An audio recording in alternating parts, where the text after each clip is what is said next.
Hi, it's Joy, and today I'm going to be watching She-Hulk, Attorney at Law, Season 1, Episode 2, Superhuman Law. The first episode was so much fun. I enjoyed it. I knew I was going to like it, but I was apprehensive because it wasn't 100% my usual brand of favourite TV show, but I really enjoyed it. I'm so excited for this episode after the previous one. A reminder that you can find the unedited version of this reaction and all of my reactions on my Patreon, and let's go. A She-Hulk? Exactly. She has her name. She-Hulk? Which can't possibly be what they're Unfortunately. Girl Hulk, She-Hulk.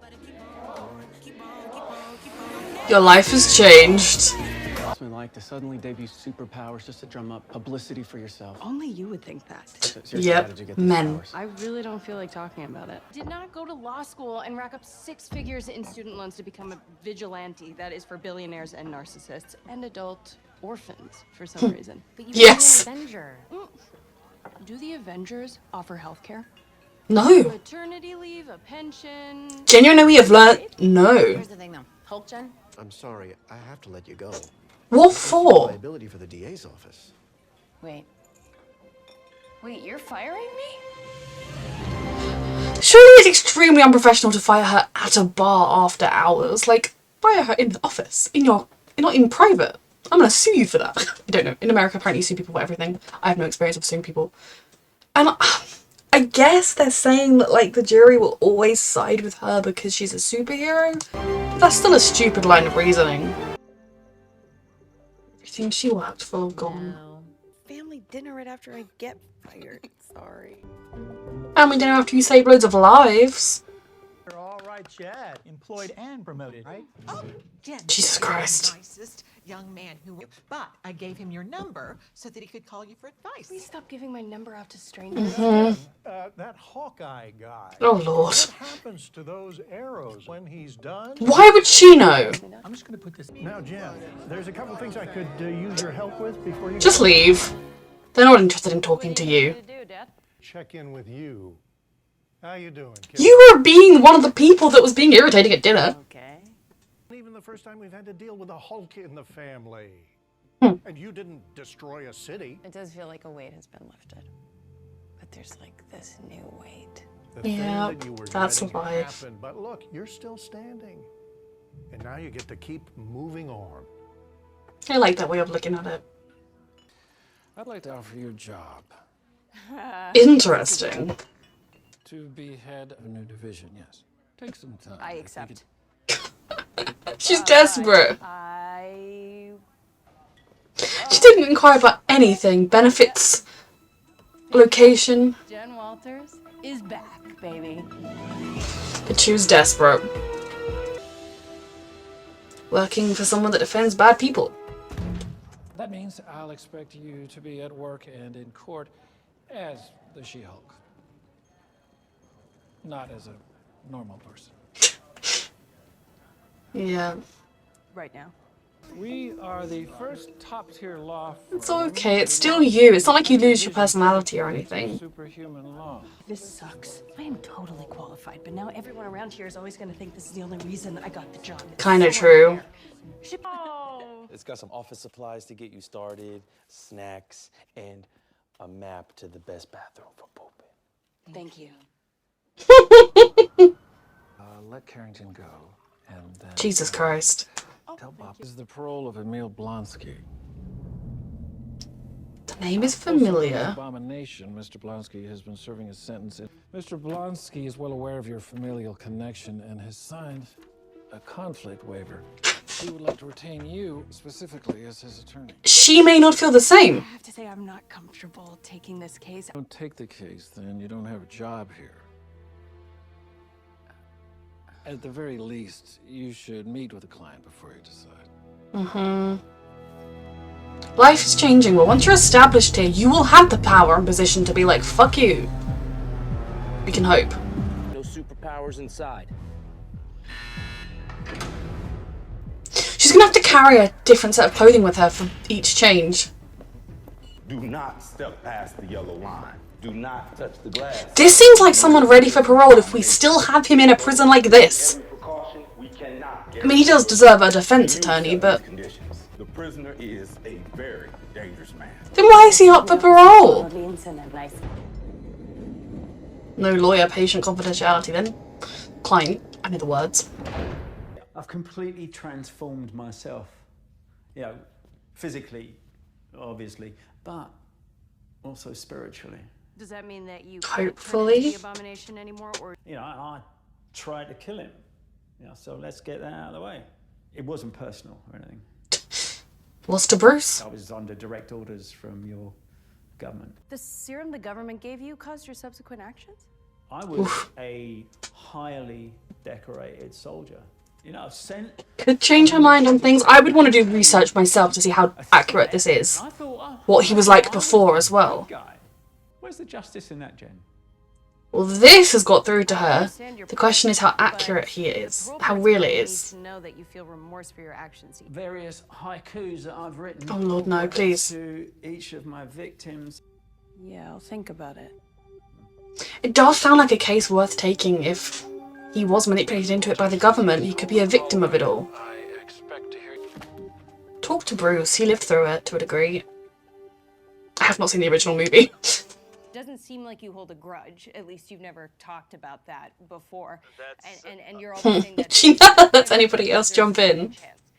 I'm I think you're calling me to tell me you're taking the job. I'm calling you to tell you I'm taking the job. Yes. That's great, Jen. You should. Yes. Actually, Blonsky wrote me a really nice letter a while back. And a really heartfelt haiku. Everything behind us. That fight was so many years ago, I'm a completely different person. Literally, now. right? Literally. Because this is from the movie. So you're sure you're okay with it, really? What'd they end up naming you anyway? Mm-hmm. She-Hulk? Don't even. No, I love that.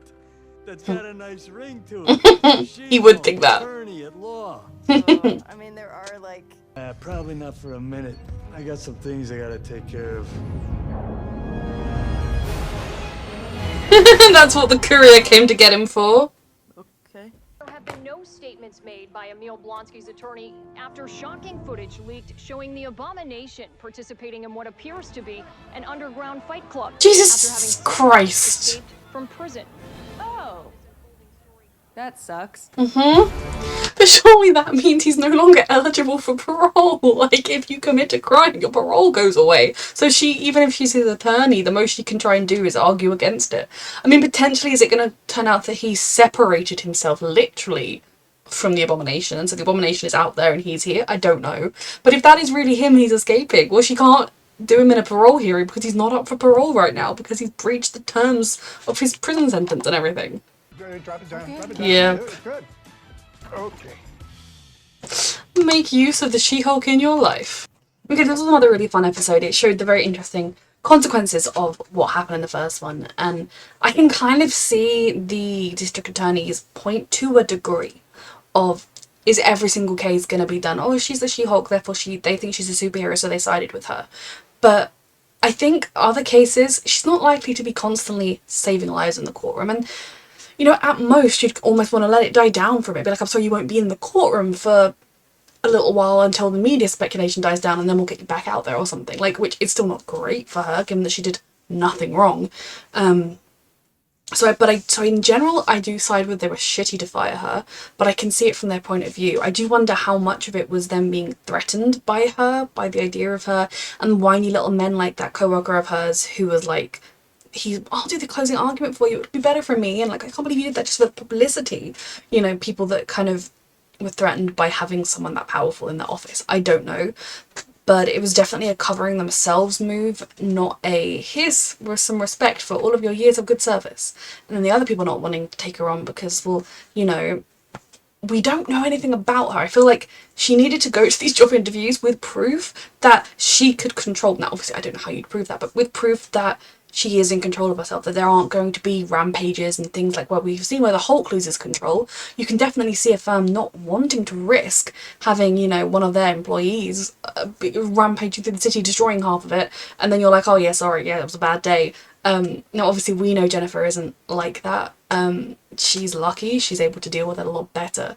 So I can kind of understand the new companies not hiring her, but the district attorney's office treated her like shit.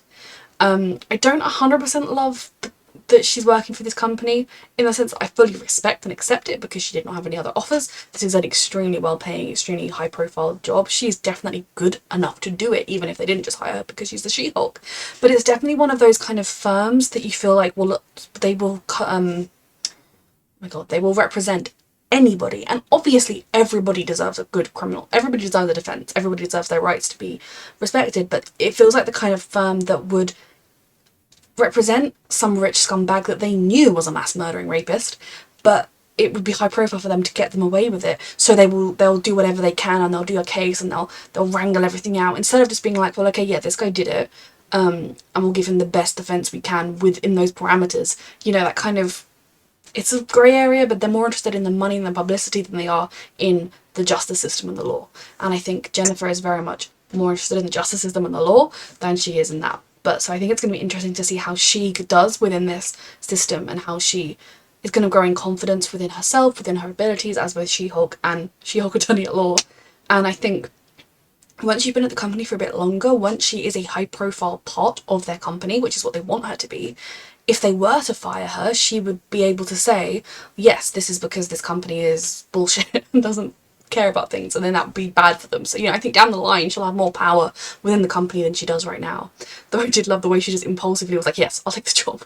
And all she asked for was to choose her own paralegal, which I guess is quite common in these, like, high up, if you're a big wig in one of these companies, they don't really sweat that kind of stuff. She should have been asking about holiday days and all the stuff she mentioned with the Avengers, maternity leave and sick pay and everything. I guess at some point she did ask those questions. I thought it was really interesting to see her family dynamic. There's definitely a bit of that kind of, I guess, the aunt and uncle or the cousin, they were really like, oh, our child has got a job and a promotion, when I suppose they might have previously felt like their kid, because the other one was a lawyer, that their kid wasn't doing as well. But I think as long as every child is happy and able to survive and, you know, doing their best, that's all that should matter. I did think it was funny at the end, her dad using her, when he asked us to talk to her in the, like, shed or whatever, I did think then he was going to be like, can you lift this heavy thing for me? But, you know, you need a strong person around sometimes. It's very hard when you don't have one. This was a fantastic episode. A reminder that you can find the unedited version of this reaction on my Patreon, and thank you so much for watching.